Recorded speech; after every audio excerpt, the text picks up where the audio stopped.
Welcome to Wild Cowboy Tales, where every scar tells a story and the deepest silence is the one a man builds to wall off his own heart. Tonight's tale is about such a man, a fortress of solitude, and the storm that came not in the sky, but in the shape of a broken woman who collapsed at his gate, bringing the whole damn violent world with her. For 10 years, the silence had been Elias Ward's most loyal companion.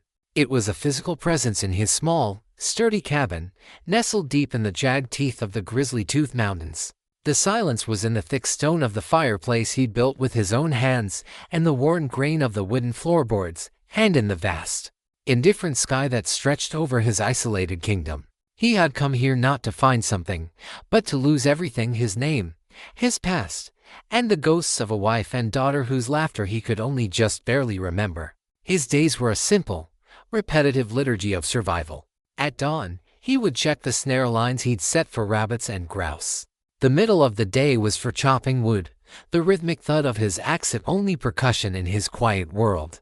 Afternoons were for mending, for reinforcing the cabin against the coming winter, for ensuring the fortress of his solitude remained unbreached. He was a man whittled down by grief and betrayal to his essential components: breathe, eat, work, sleep. He hadn't seen another human face in 7 years, and that was just the way he liked it.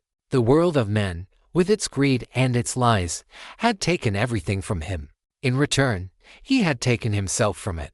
But on a late autumn afternoon, as the sky was bruising for a storm, the silence was broken. It wasn't a loud noise. It was a sound so out of place that it felt like a gunshot in a library: the creak of the rough-hewn wooden gate at the edge of his clearing. Elias froze, his hand resting on the axe handle. His eyes, the color of faded denim, narrowed, scanning the dense pine forest that surrounded his homestead. Every sense, honed by years of solitude and a lifetime of caution learned long before, went on high alert. It could be a bear, a mountain lion, but bears didn't use gates. He moved with a fluid, silent grace that belied his solid frame, picking up the heavy Winchester rifle that was always leaning by the door. He slipped out of the cabin, hugging the shadows, his eyes fixed on the gate 100 yards away. There was a shape there, a heap of something slumped against the wood. At first, he thought it was a deer, wounded and seeking refuge. He raised the rifle, squinting down the sights. Then the shape moved, a weak, almost imperceptible shift, and a pale human arm flopped into view. Elias's blood ran cold. A person? Here. It was a violation, a trespass of the highest order. His first instinct, the hard, calloused instinct of a man who had learned that other people were the source of all pain, was to retreat, to bar the door, wait for the storm to pass, and in the morning, deal with the body. It was not his problem. He had made a covenant with this mountain: leave him alone, and he would do the same. He held his position for a long minute, his jaw tight, a war raging within him. The hermit battled with the men he used to be the man who had once been a husband, a father, a protector. The storm was rolling in now, the wind beginning to whip through the trees with a low, mournful howl. Leaving someone out in that, wounded or not, was a death sentence. Cursing under his breath, a low, gravelly sound and used to forming words, he lowered the rifle and began to walk towards the gate. The closer he got, the more the scene resolved itself into a portrait of pure desperation. It was a woman. She was clad in nothing but a tattered, threadbare cloak that did little to conceal her nakedness or the violent network of scars that crisscrossed her back and legs. Her hair was a matted, tangled mess, and her face, pressed into the dirt, was unnaturally pale. He knelt beside her, the rifle held ready. He nudged her shoulder with the barrel. "Ma'am." His voice was a rusty hinge, cracking with disuse. She didn't respond. He saw the faint, shallow rise and fall of her back. She was alive, but barely. He saw the angry, infected gash on her leg, the dark bruises mottling her skin. This was not a traveler who had simply lost her way. This was a victim. This was violence. And she had brought it to his doorstep. The first fat drops of cold rain began to fall, spattering in the dust around them.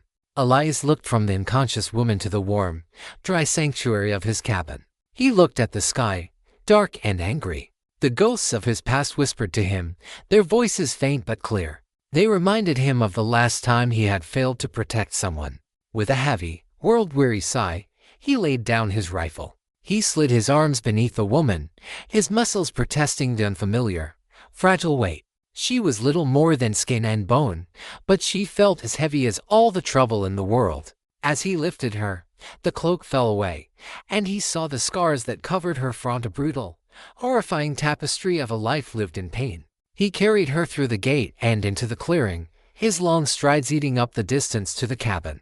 The rain began to fall in earnest now, plastering her hair to her skull and washing streaks of dirt from her pale skin. He kicked the door open and carried her inside, laying her gently on the bearskin rug in front of the cold fireplace. He shut the heavy oak door, the sound of the bolt sliding home a final, definitive thud. He had just shut the storm out, but he knew, with a certainty that chilled him to the bone, that he had just let a much worse one in. The silence was broken. His world was breached, and nothing would ever be the same. Inside the cabin, the world was reduced to the drumming of the rain on the roof and the crackle of the fire lies quickly kindled. The flames caught, pushing back the encroaching gloom, and casting a warm, flickering light on the woman's still form. In the firelight, her scars stood out in sharp, cruel relief. They were not the clean, pale lines of old accidents. They were a language of cruelty, a map of torments. Some were thin and silvery, years old. Others were puckered and angry, much more recent. There were the hash marks of a whip across her back, the round, deep scars of cigar burns on her shoulders, and a jagged, ugly line that ran from her collarbone down towards her breast, as if someone had tried to carve her open. Elias was no stranger to violence. He had seen the aftermath of barroom brawls, range wars, and the casual brutality of men with too much power. But this was different. This was personal, methodical, and sustained. This was the work of a monster. He pushed the thought aside. Analysis could come later. Survival came first. He fetched the wooden chest where he kept his meager medical supplies, a bottle of harsh carbolic acid, clean linen bandages, a needle and gut thread, and a jar of herbal salve he made himself from mountain comfrey. He started with the gash on her leg. It was deep, crusted with dirt and pine needles, the skin around it an angry, inflamed red. She would lose the leg, or her life, if the infection took hold. He gently washed the wound with warm water, his large, calloused hands surprisingly gentle. The woman moaned, a low, animal sound of pain, but she did not wake. Easy now, he murmured. The words meant more for himself than for her. Just hold still. He took a clean rag, soaked it in whiskey from his personal flask, and gritted his teeth. He knew this would hurt. He cleaned the wound thoroughly, the alcohol causing her to arch her back and cry out, a sharp, ragged sound that cut through the noise of the storm. He worked quickly, his face a mask of grim concentration, pouring a small amount of the carbolic acid into the cleaned wound. The smell was acrid, but it was the smell of life, of fighting the poison that was already seeping into her. He stitched the wound closed with neat, practiced stitches, his hands as steady as they were when he was sighting his rifle. He finished by applying a thick layer of the comfrey salve and wrapping the leg in clean linen. He spent the next hour tending to her other injuries, cleaning the smaller cuts and abrasions, applying the soothing salve to the angriest of the bruises.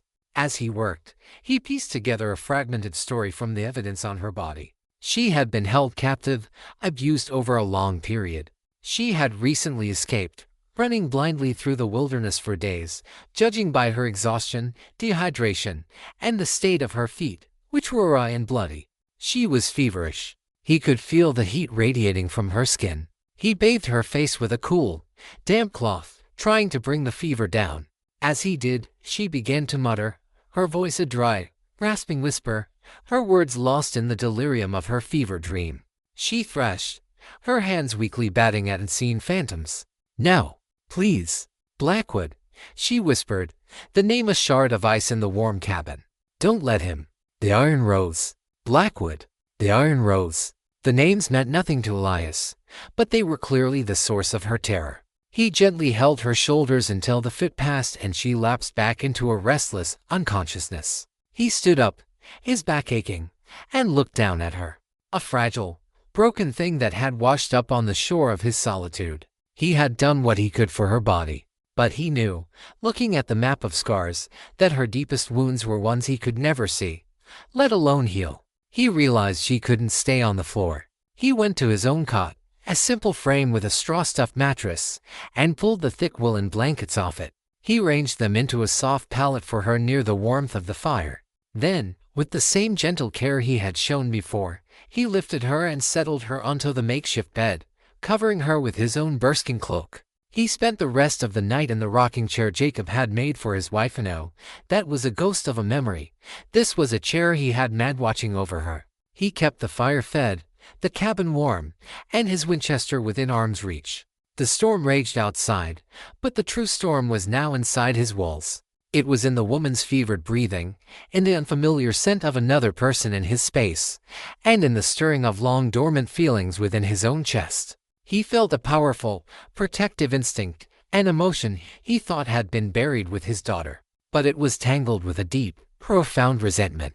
This woman, this stranger, had dragged the brutal, ugly world he had fled right back to his doorstep.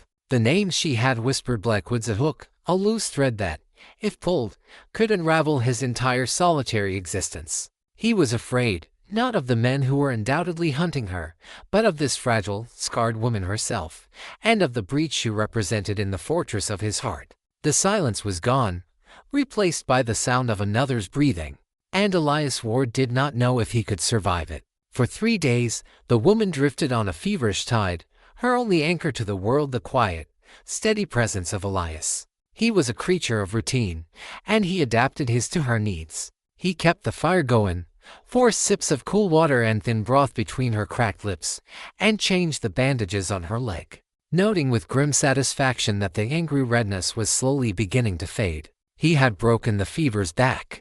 During her delirium, she spoke in fragments, painting a terrifying, disjointed portrait of her life. She spoke of a grand house with cold, stone floors. She mentioned a man named Blackwood, his voice like stones grinding together, and she whispered again and again about the iron rose, not as a flower, but as something sharp, something hot, an instrument of pain. Elias listened, his face impassive, but his mind was piecing together the ugly puzzle. This was no common banditry. This was something organized, wealthy, and deeply cruel. The name Blackwood tickled a remote corner of his memory, a name from his former life, associated with land grants, railroad disputes, and a reputation for ruthless acquisition. But that was a world away. Or so he had thought. On the morning of the 4th day, the fever broke. Elias was sitting by the fire, cleaning his rifle, when he heard a small, hesitant sound from the pallet of blankets. He looked over. The woman was awake, and she was watching him. Her eyes were the color of a doe's, a deep, liquid brown, and they were filled with a wild, cornered animal fear. She pushed herself up on her elbows, her gaze darting around the small cabin, taking in the stone fireplace, the neat stacks of firewood, the drying herbs hanging from the rafters, and finally, settling on the large, bearded man with the rifle across his lap. "Where am I?" she whispered, her voice a dry, hoarse crackle. "My cabin," Elias said, his own voice still rough with disuse. He didn't smile. He made no move to reassure her. He simply stated a fact. "You collapsed at my gate." There was a storm. She flinched at the sound of his voice, pulling the bearskin cloak tighter around herself. Her eyes fell on the clean bandage on her leg. You helped me. You were dying," he said again, a simple statement of fact. He finished wiping down the rifle barrel and began to reassemble the weapon with practiced, efficient movements. It was a nuisance. His gruffness was a shield, a wall he was hastily trying to rebuild around himself. But the woman saw something else in his eyes. She had spent a lifetime reading the subtle cues of dangerous men, and this man, despite his formidable appearance and his cold words, did not radiate malice. He radiated a deep, profound weariness. He stood up, moved to the fire, and ladled some of the warm rabbit stew he had made into a wooden bowl. He brought it over to her, along with a dipper of water. He set them on the floor beside her, then retreated back to his chair, creating a safe distance between them. "Eat," he commanded. "You need your strength." She stared at the steaming bowl, the first real food she had seen in what felt like a lifetime. Tears welled in her eyes, tears of relief and exhaustion. She picked up the bowl with trembling hands and began to eat, slowly at first, then with a ravenous hunger that spoke of days of starvation. They existed in that state for the next 2 days.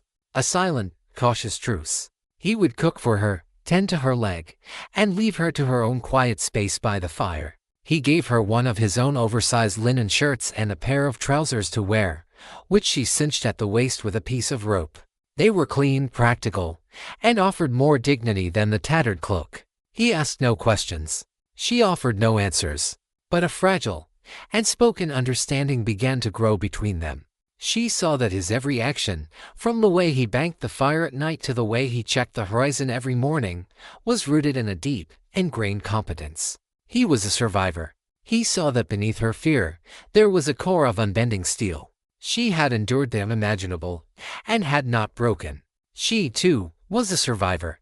On the evening of the second day of her lucidity, she finally spoke a full sentence. "I don't have a name," she said, her voice still weak but clear, as she stared into the dancing flames. "He took it from me. He said I was his property, and property doesn't need a name."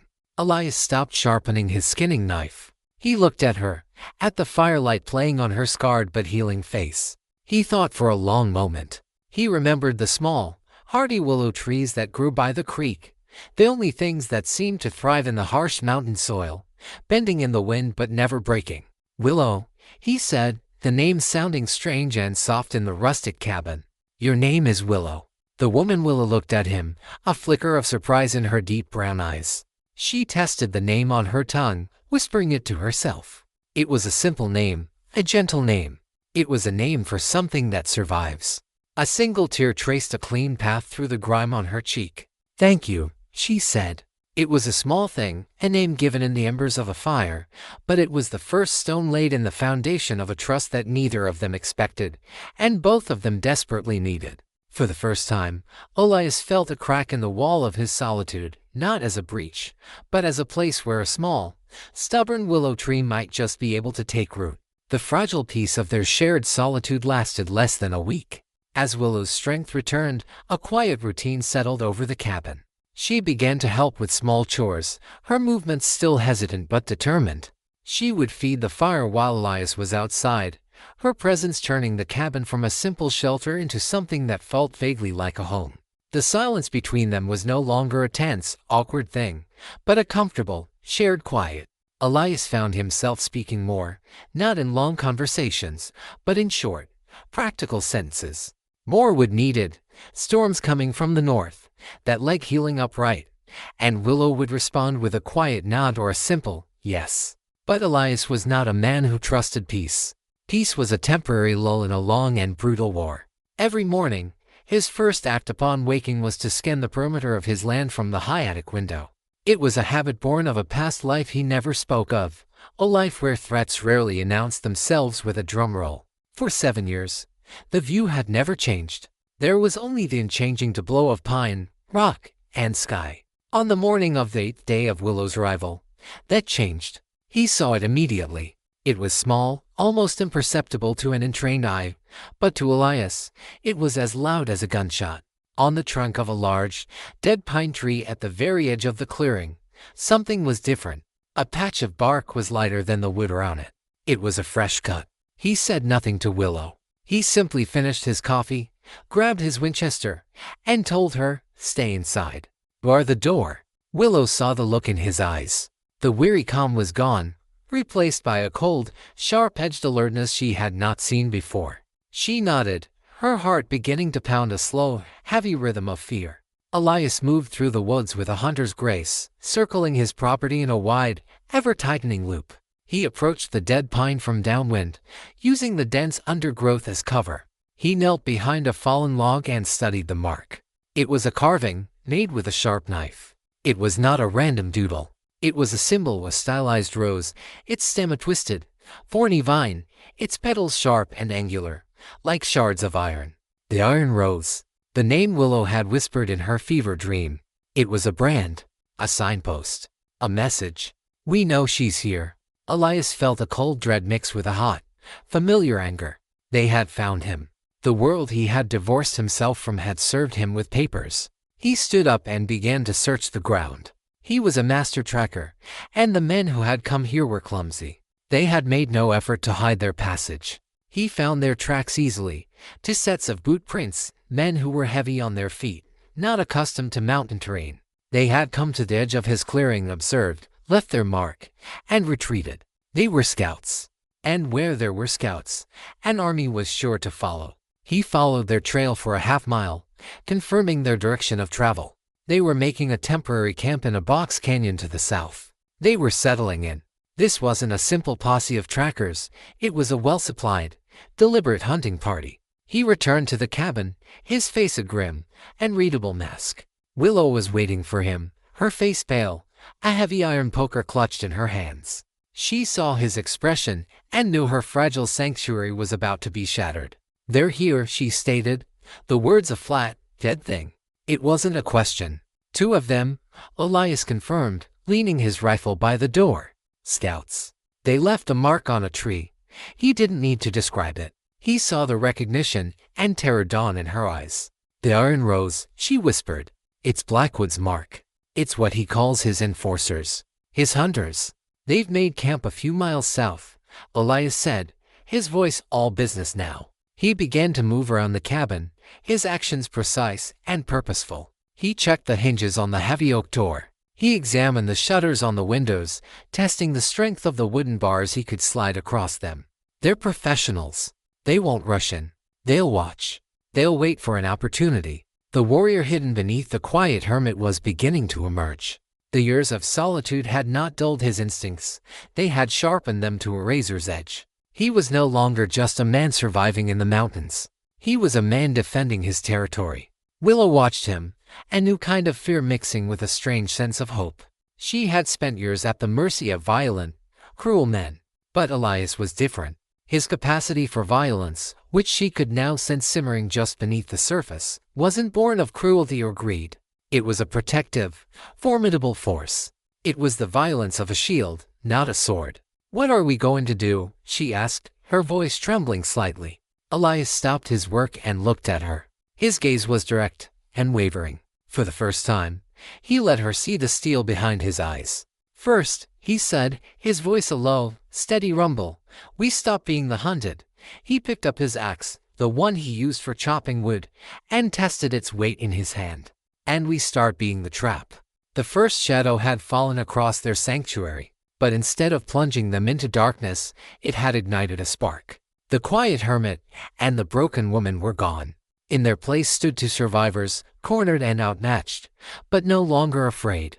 They were ready to fight back. The discovery of the Iron Rose symbol acted as a key, unlocking the memories Willow had kept buried under a thick layer of trauma and fear. That night, as Elias worked, methodically fortifying the cabin's defenses, she finally told him her story. The words came in a halting, painful torrent, punctuated by long silences as she stared into the fire, reliving the horrors.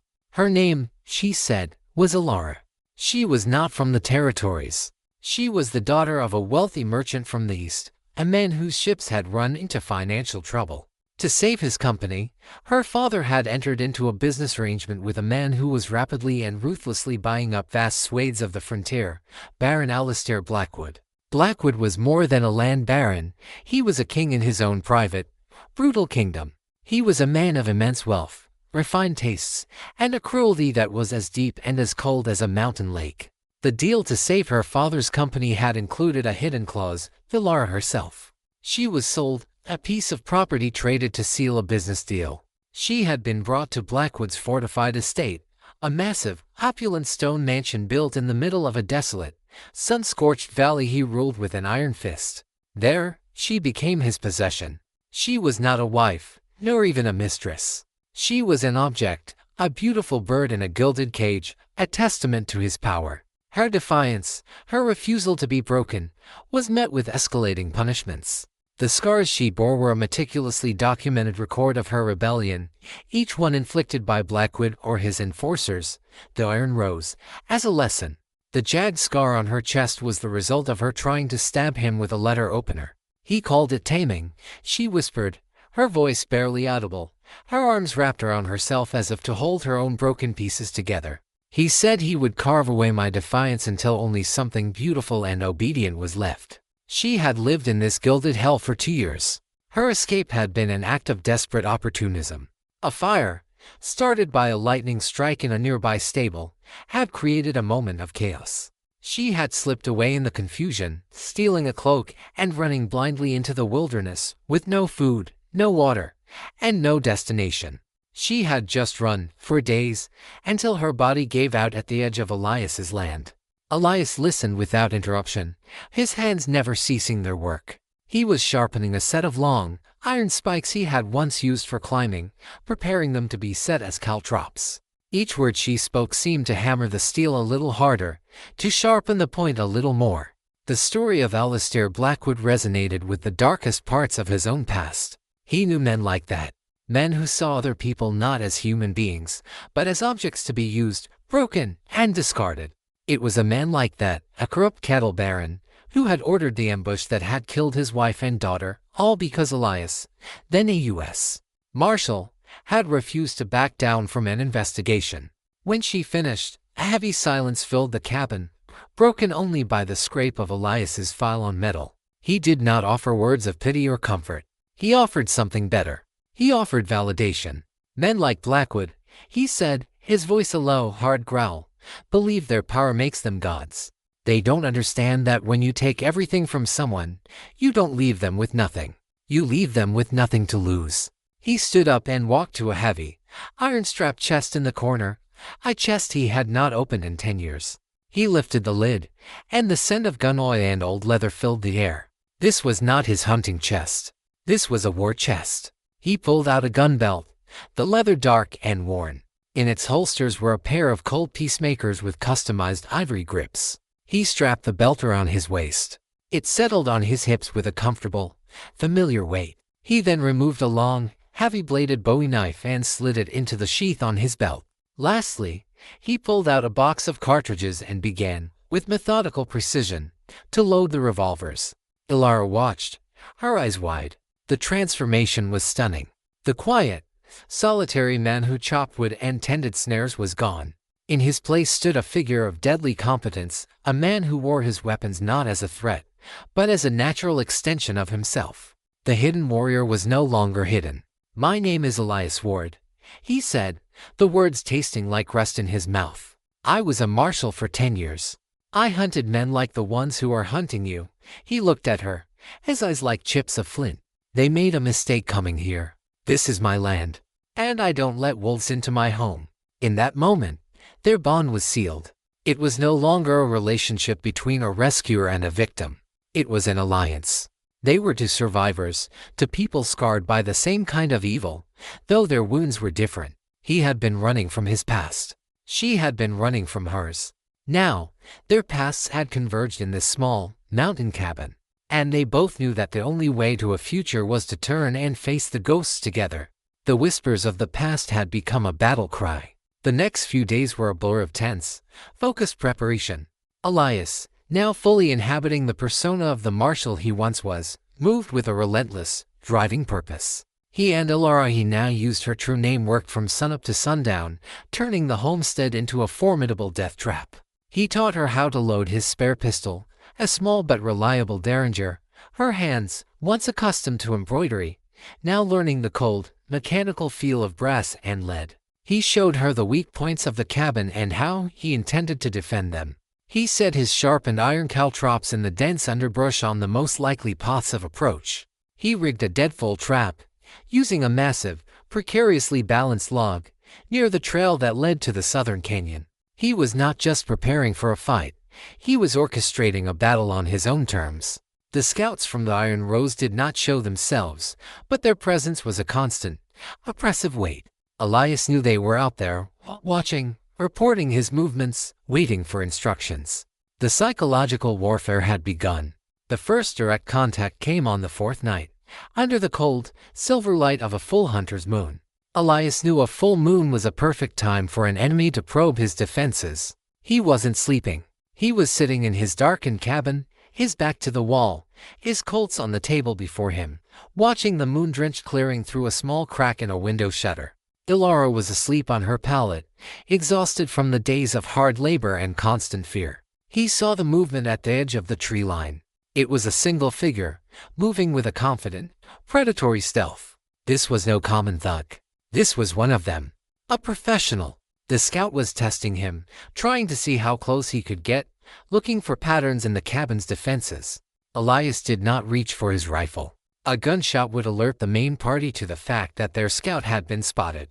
The man had to disappear. Silently, he slipped out the back door of the cabin, which he had deliberately left unbarred and slightly oiled. He was a ghost in the darkness, his boots making no sound on the soft pine needles. He carried only his Bowie knife. He circled wide, using the deep, inky shadows cast by the moon to conceal his approach. He moved with a speed and silence that was terrifying, a large man flowing through the woods like water.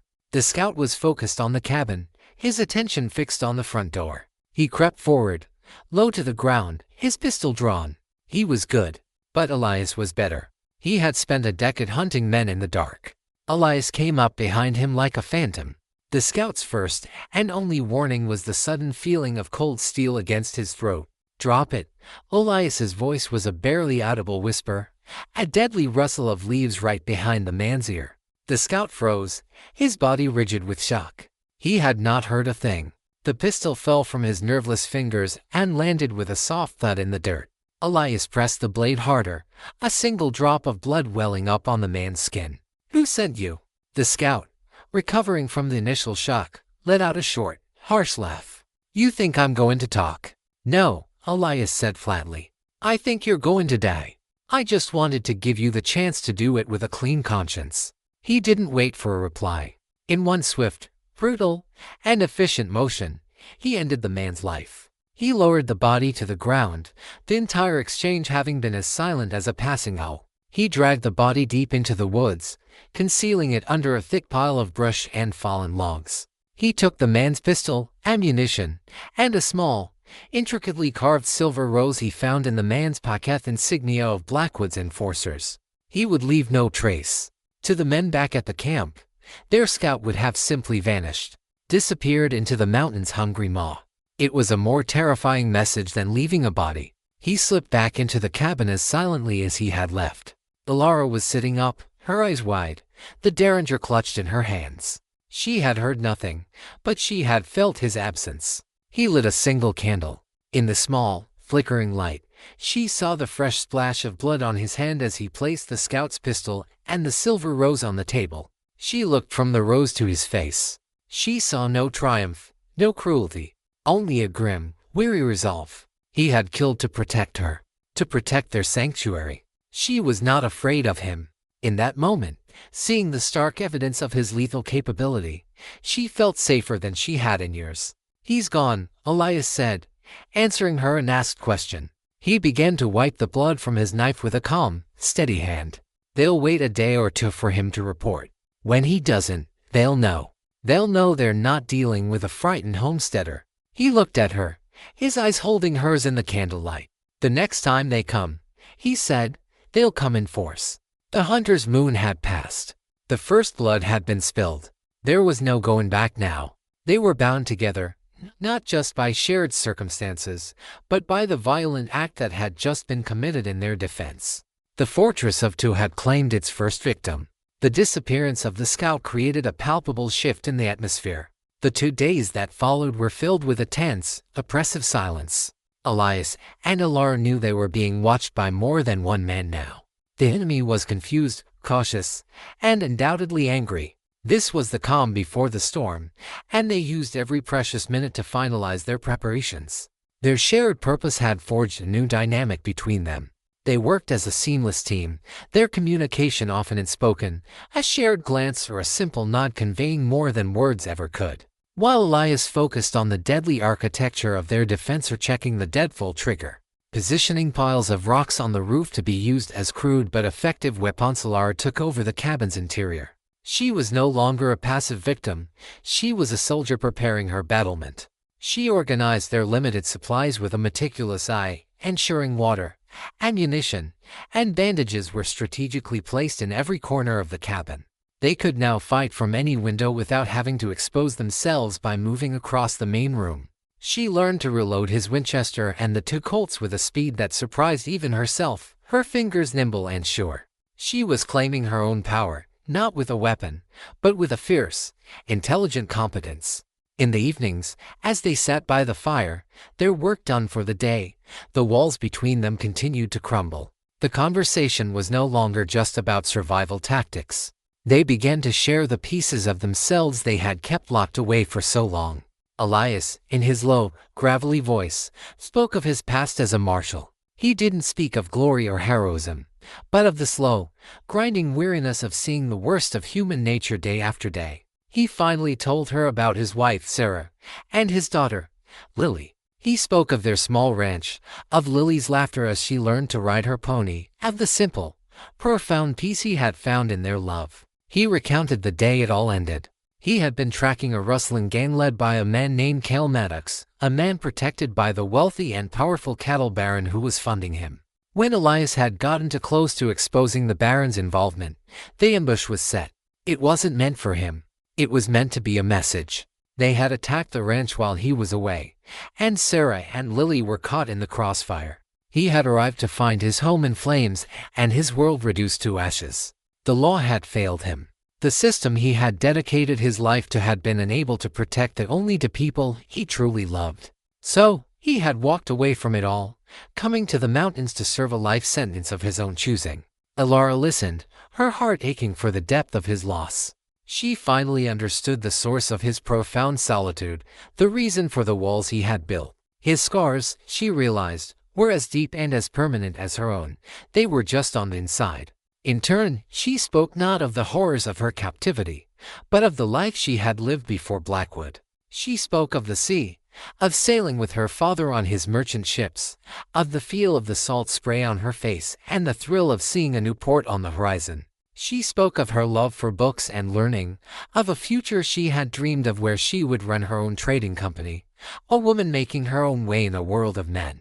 She gave him a glimpse of the vibrant, intelligent, and fiercely independent woman she had been before she was turned into a possession.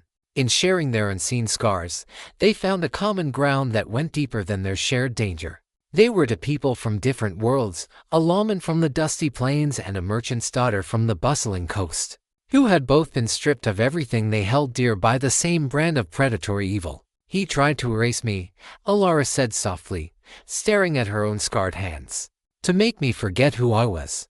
Elias looked at her, at the determined set of her jaw, at the fire that had returned to her eyes. He failed, he said, the words a simple, solid truth. On the third night after the scout's disappearance, as they were sharing a simple meal of rabbit stew, a sound broke the night's quiet. It was the sharp, panicked cry of a hawk, followed by the snapping of a large branch. It came from the direction of the southern trail. Elias and Alara exchanged a look. They both knew what it meant. The deadfall, Elias said, his voice low. Someone, or something, had sprung his largest trap. The main force had arrived. The time for preparation was over. Elias moved to the door, grabbing his Winchester. He peered through a small peephole he had drilled. The clearing was empty, bathed in the pale moonlight. But the woods were no longer still. They were alive with a new, menacing presence. They're here, he said, turning back to Alara. They'll likely wait for dawn to attack. Alara nodded, her face pale but resolute. She moved to her station by the western window, placing the loaded pistols on the sill before her. They did not speak for the rest of the night. They sat in the darkness, to silent figures in their small wooden fortress, listening to the sounds of the night, waiting for the inevitable violence of the dawn. They were outnumbered, outgunned, and besieged, but they were not alone. And in the shared space of their small, fortified cabin, two lonely, broken people had found something worth fighting for, not just their own lives, but each other's. Dawn did not creep over the mountains, it bled, a thin, gray light that promised violence. Inside the cabin, the air was thick with the metallic tang of fear and anticipation. Elias and Alara were positioned at opposite windows, two sentinels watching the silent, menacing woods. The attack did not begin with a wild charge. It began with a single rifle shot that exploded the coffee pot on the stove, sending a shower of hot liquid and ceramic shards across the room. It was a statement. We can see you. We can touch you. We are everywhere. Elias didn't flinch. Stay low, he ordered, his voice a calm, steady growl. Gunfire erupted from 3 different positions in the tree line. Bullets thudded into the thick log walls of the cabin, splintering the wood, punching through the window shutters. They were trying to pin them down, to gauge their strength. They've split into 3 groups, Elias analyzed, his marshal's mind assessing the battlefield. Trying to draw our fire, make us reveal our numbers. He raised his own Winchester, aimed at a muzzle flash he had seen from behind a thick pine, and fired. The shot was followed by a satisfying, choked-off cry. One down. The fusillade from the woods intensified, a relentless, angry roar. Alara, huddled below the windowsill, worked furiously, reloading the spare pistols as Elias methodically fired, made each shot count, then moved to a different position. He was a phantom inside the cabin, never giving them a fixed target. "They're moving," Alara shouted, pointing towards a group of 3 men who were using the covering fire to sprint across the clearing, heading for the blind spot at the cabin's eastern wall. "That's what I was waiting for," Elias said grimly. He moved to the eastern wall, kicking aside a small rug on the floor to reveal a heavy trapdoor he had built years ago. He lifted it, revealing a shallow, dark crawl space that led to a small, concealed opening at the base of the cabin's foundation. He had designed it as an escape route. Today, it was an ambush point. He slipped into the darkness, crawling through the cold earth until he reached the opening. He peered out. The 3 men were right there, pressing themselves against the cabin wall, preparing to breach the door. They thought they were safe. Elias pushed the barrel of his Colt through the opening. The shots were deafening in the enclosed space. He fired 3 times, each shot a point-blank execution. The 3 men collapsed without a sound, their assault ending before it had even begun. A lull in the fighting followed, a stunned silence from the woods. They had lost 4 men in as many minutes, without even seeing their enemy clearly. But Elias knew their leader would not be so easily deterred. He crawled back into the cabin just as a new voice, a cold, commanding baritone, echoed across the clearing. "Ward! Marshal Elias Ward! I know you're in there. My name is Kane, and Baron Blackwood sends his regards." Elias moved to the front window, peering through the peephole. A tall, broad-shouldered man had stepped into the clearing. He was dressed in black, a long duster coat hanging from his shoulders, a silver rose pinned to his lapel. This was their leader. "Kane. He wants the girl, Marshal," Kane shouted. "She is his property. Give her to us, and the Baron is prepared to overlook your transgressions. He might even have a place for a man of your skills." "Tell your Baron to go to hell," Elias yelled back, his voice a defiant roar. Kane chuckled, a low, humorless sound. "I was afraid you'd say that." He raised his hand and gave a sharp, downward signal. The final assault began. The remaining attackers, 5 of them, broke from the trees, no longer trying for stealth, but running straight for the cabin, firing as they came. At the same time, a heavy object crashed against the back door with a splintering crunch. They were using a battering ram. "The back door!" Alara screamed. "Hold the front," Elias commanded, handing her his Winchester. He drew his 2 Colts and turned to face the groaning, splintering back door. The door burst inward. A large, bearded outlaw charged through, a heavy axe in his hands. Elias fired both Colts. The man was thrown back out the doorway, his charge cut brutally short. But another was right behind him. He tackled Elias, and the 2 men crashed to the floor, a desperate, grunting struggle for survival. Elias lost his pistols, but his hand found the hilt of his Bowie knife. At the front, Alara, her fear replaced by a cold, protective fury, aimed the heavy Winchester through a crack in the shutter and fired. She missed, but the shot forced one of the attackers to dive for cover, buying precious seconds. In the midst of the chaos, the leader, Kane, had reached the front porch. He kicked the main door, which was already damaged, off its hinges. He stood there, framed in the doorway, a pistol in each hand, a grim smile on his face. He saw Alara, saw her struggling with the heavy rifle, and raised his pistol to fire. But from the floor, Elias, having just ended the life of the man he was wrestling, saw the threat. With a primal roar, he threw his heavy Bowie knife. It spun end over end, a flash of silver in the dim, smoke-filled cabin. The knife struck Kane in the wrist of his gun hand. He cried out in pain and surprise, his pistol clattering to the floor. Elias was on his feet in an instant, launching himself at the enemy leader. The final confrontation was not a gunfight. It was a vicious, close-quarters brawl. Cain was strong, but Elias was fueled by a decade of repressed rage. They crashed against the cabin walls, their fight a brutal, desperate ballet of fists and fury. It ended when Elias, using his raw strength, forced Cain backwards, impaling him on one of the sharp, decorative iron hooks by the fireplace where he used to hang his game. Cain's eyes went wide, a final, choked gasp escaping his lips. The devil at the doorstep was dead. His fall seemed to break the will of the remaining attackers. Seeing their leader killed, they faltered. One was shot by Alara as he tried to flee. The other simply vanished back into the woods. Silence descended, thick and absolute, broken only by the ragged, gasping breaths of the two survivors in the ruined cabin. They had won. They had held the fortress. The sun, now high in the sky, streamed through the splintered, broken doorway of the cabin, illuminating a scene of brutal devastation. The air was thick with the smell of gunpowder, blood, and shattered pine. Bodies lay where they had fallen. The fortress had held, but the cost was written in the wreckage. Elias leaned against the wall, a deep gash on his forehead bleeding freely into his beard, his breath coming in ragged, painful gasps. Alara was slumped by the window, the heavy Winchester resting on the floor beside her, her hands trembling from the adrenaline and the shock. They were both alive. For a long time, they didn't speak. They just looked at each other across the ruined room, a silent acknowledgement of the battle they had shared and the victory they had earned. He saw not a frightened victim, but a fierce survivor who had held her ground. She saw not a reclusive hermit, but a protector, a warrior who had shielded her with his own body and will. Finally, Alara pushed herself to her feet and went to the water barrel. She brought a damp cloth to Elias and began to gently clean the cut on his head. Her touch was hesitant at first, then steady. It was an act of simple, profound care in the midst of carnage. "Is it over?"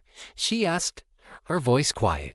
Elias looked past her, out the broken door at the vast and caring mountains. "Cain is dead. His men are broken or fled. But a man like Blackwood," he shook his head, "he doesn't stop. He'll send more. He won't ever believe that a piece of his property could defy him." The cold reality settled over them. They had won the battle, but the war was far from over. The lingering danger was a shadow that would hang over their sanctuary. But something was different. The thought of the future threat did not bring the same cold dread it once would have. They were wounded, exhausted, and their home was in ruins. But they were not defeated, and they were not alone. Elias looked around the cabin, at the bullet holes that scarred the walls he had so carefully built. He had come here seeking to build a fortress against the world, a place where no one could hurt him again. He had failed. The world had come crashing in. But in the wreckage, he had found something he hadn't even realized he was missing. He had found a purpose beyond mere survival. He had found a connection. He looked at Alara, at the fierce determination that now shone through the fear in her eyes. He saw her visible scars, and he felt the ache of his own, unseen ones. They were two broken people, their lives violently thrown together. But in their shared fight, their broken pieces had begun to fit together, creating something stronger than either had been apart. "Let him send more," Elias said, his voice a low, steady rumble of resolve. He reached up and gently took the cloth from her hand, his fingers briefly brushing hers. The simple touch was an anchor in the storm. "This time, we'll be ready for them." Alara nodded, a small, determined smile touching her lips for the first time. The fear was still there, but it was no longer her master. It was simply a passenger. They stood together amidst the ruins of their battle, the morning sun casting long shadows across the floor. The silence that had once been Elias's shield was gone forever, replaced by a shared quiet that was infinitely more comforting. The isolation had been broken, but in its place, they had built something far more valuable, a fortress of two. They were both scarred, inside and out, but for the first time in a long time, their scars did not feel like marks of pain. They felt like the ties that now bound them together, ready to face whatever came next.